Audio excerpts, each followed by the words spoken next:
28 août 1954, c'est une grave épreuve que nous affrontons maintenant. C'est une grave épreuve que nous affrontons maintenant, et moi tout le premier.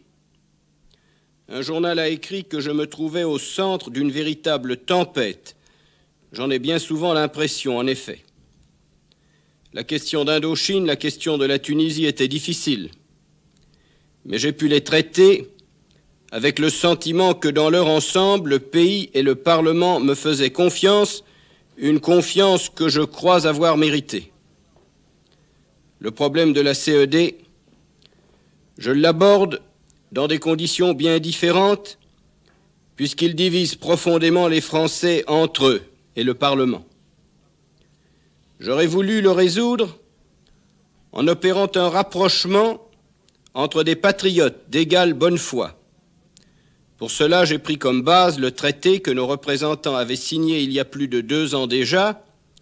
Ceux qui m'ont reproché de partir de ce traité valablement signé par un gouvernement français oubliaient qu'un grand pays qui veut être respecté ne peut pas, faisant table rase de son passé le plus récent, ignorer aujourd'hui ce qui a été fait la veille en son nom. Un gouvernement a à répondre vis-à-vis des nations étrangères des actes de ses prédécesseurs. Mais pour que le traité devienne acceptable à la grande majorité des Français, il fallait aussi faire en sorte que des stipulations qui heurtent le sentiment de beaucoup d'entre eux soient modifiées ou ajournées. J'ai recherché un compromis qui, je le savais d'avance, ne pouvait plaire totalement ni aux partisans ni aux adversaires de la CED. Les uns et les autres auraient préféré avoir entièrement gain de cause. J'espérais malgré tout qu'ils accepteraient une conciliation, qu'ils comprendraient enfin que des concessions mutuelles peuvent seules régler le désaccord et mettre fin à une mésentente dramatique. Le texte du gouvernement fournissait, je l'affirme, une base loyale de rapprochement entre hommes de bonne foi. Cependant, mon espoir ne s'est pas réalisé. J'ai rencontré une double opposition qui tenait à la fois à la passion avec laquelle les deux partis se sont attachés à leur cause et à la force avec laquelle ils ont continué à se combattre. Certes, je comprends qu'on se passionne pour des thèses qui mettent en jeu des intérêts si élevés.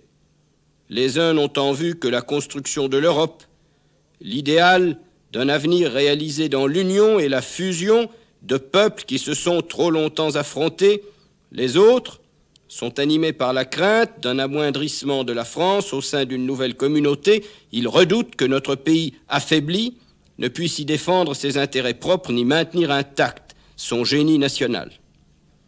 Il me semble, quant à moi, que des objectifs aussi nobles et des préoccupations aussi légitimes ne sont pas forcément inconciliables. La question est de mesurer, selon une parole de Victor Hugo, la quantité d'avenir qu'on peut introduire dans le présent. Quoi qu'il en soit, et en dépit des incompréhensions dont il était l'objet en France, je devais soumettre à nos partenaires européens à Bruxelles le compromis du gouvernement français.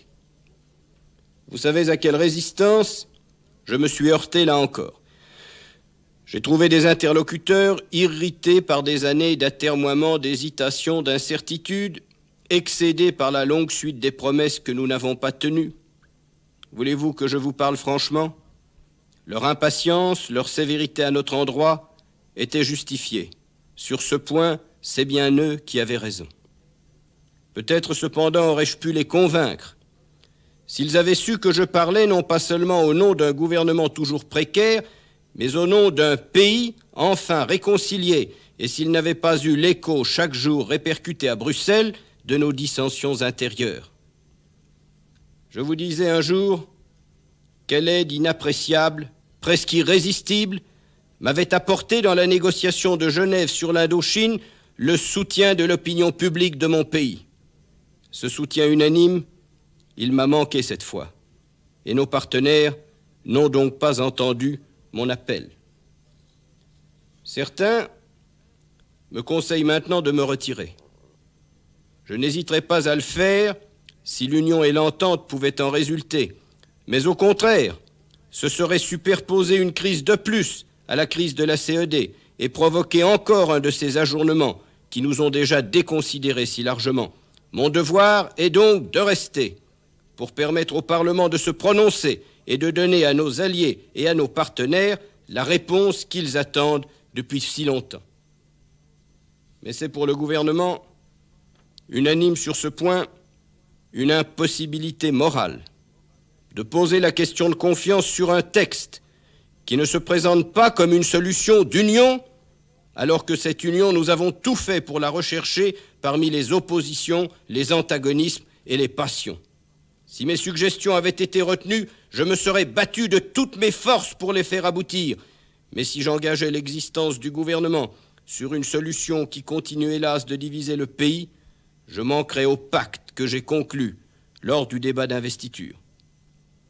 Ce qui importe maintenant, c'est de ne pas retomber dans l'ornière creusée par tant de piétinements. Notre jeunesse attend de nous autre chose qu'un retour à l'immobilisme et à l'hésitation. Le vote intervenu, nous aurons à en tirer les conséquences pour mettre en vigueur soit le traité de Paris, soit une autre solution adoptée en accord avec nos alliés occidentaux, avec qui nous avons convenu, une fois pour toutes, de prendre en commun nos décisions touchant la consolidation de la paix et l'organisation de la sécurité. Il faudra nous mettre au travail sans tarder, avec une volonté qui ne devra pas pouvoir être mise en doute, d'aboutir, et d'aboutir vite. Le gouvernement aura ainsi contribué à guérir le pays d'une hésitation presque maladive, à éliminer une cause de discorde, bref, à lever une hypothèque qui pèse lourdement sur notre existence de chaque jour et sur notre progrès. Et enfin débarrasser d'une incertitude qui paralyse toute notre vie publique au dedans et au dehors, nous pourrons bientôt concentrer nos efforts sur les tâches constructives. Notre route sera déblayée.